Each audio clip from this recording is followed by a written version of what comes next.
Questões de Família, com José Eduardo Coelho Dias.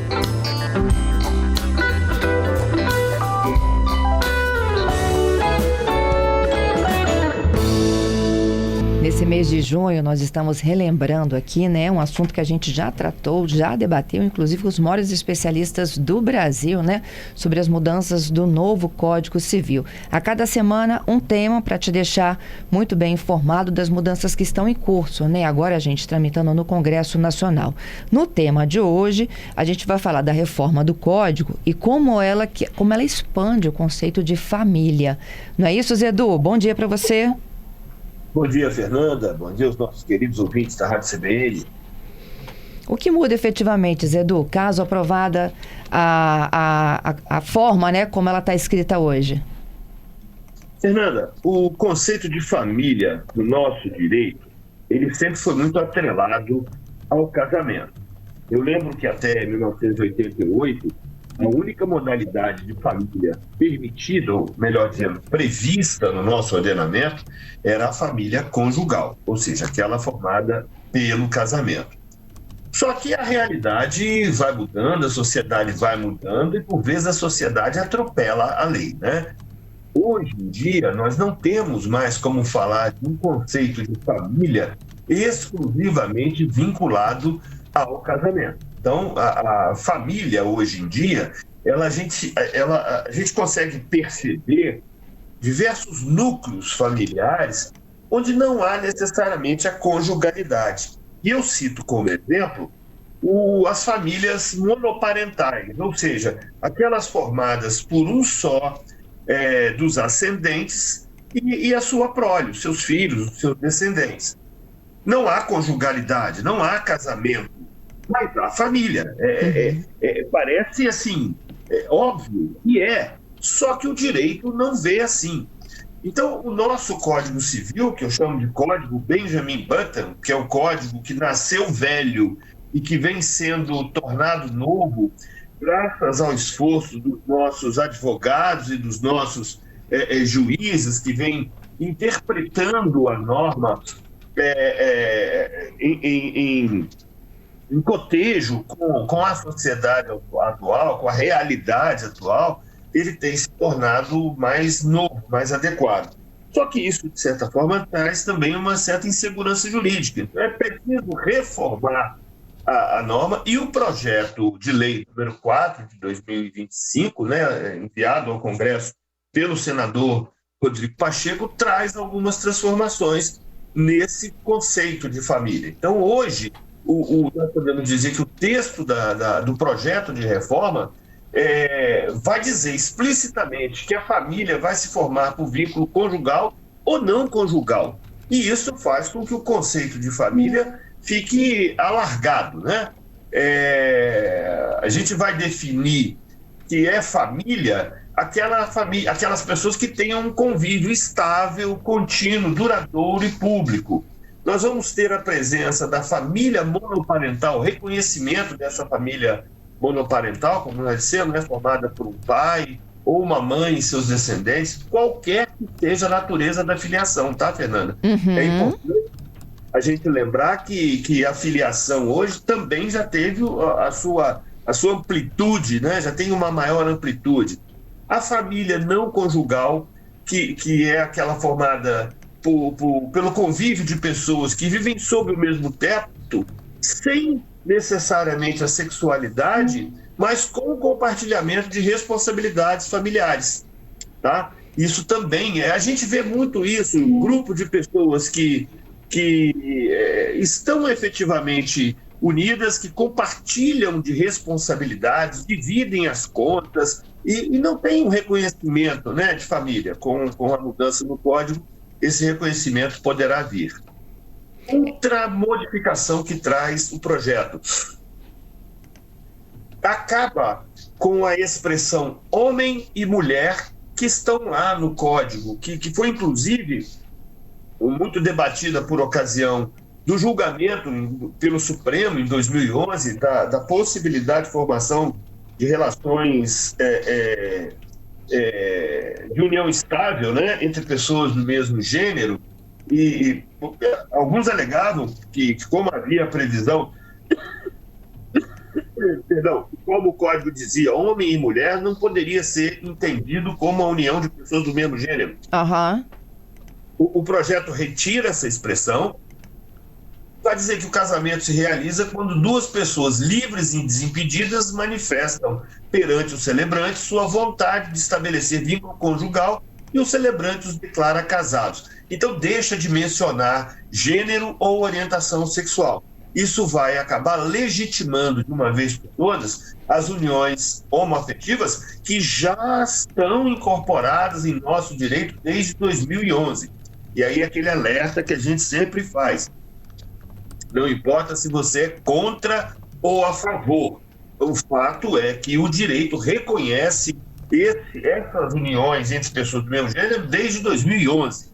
O que vem fazer agora a reforma é legitimar no campo legislativo algo que já existe, tá? São menos ações judiciais também, né? Quando você coloca no papel toda essa amplitude de situações que já acontecem na vida real. Mas a proposta de reforma, Fernanda, não foi necessariamente de modificação.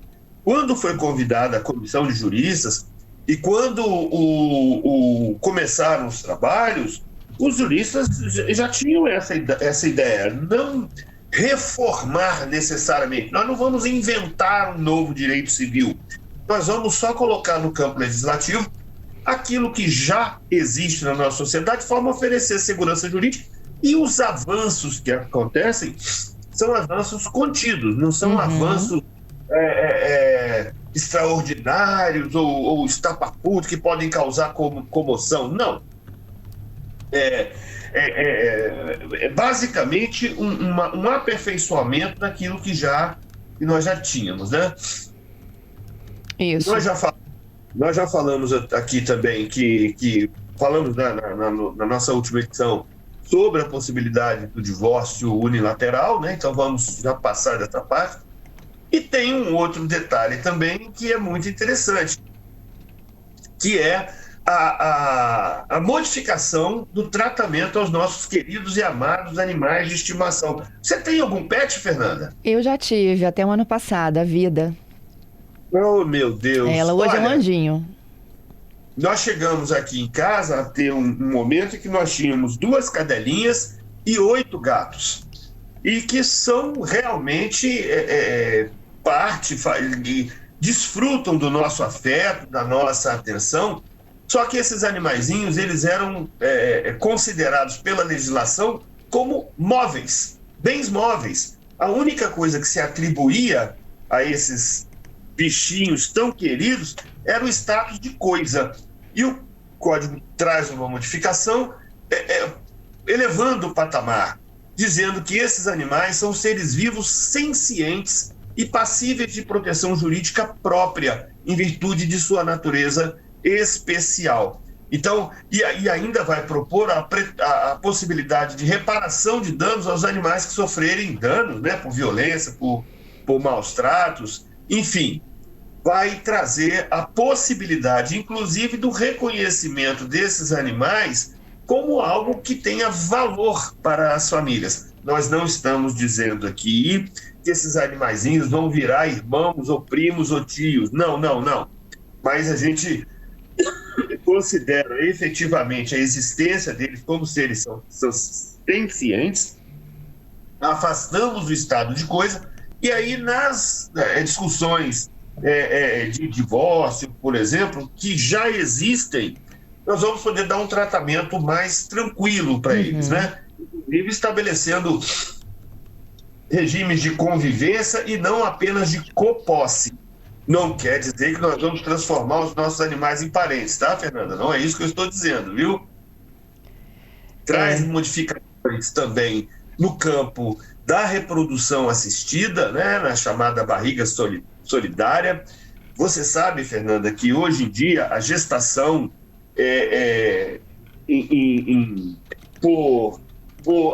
a chamada barriga de aluguel, que não é de aluguel, né? Mas ficou famosa com esse nome por conta de uma novela que nós tínhamos há algum tempo.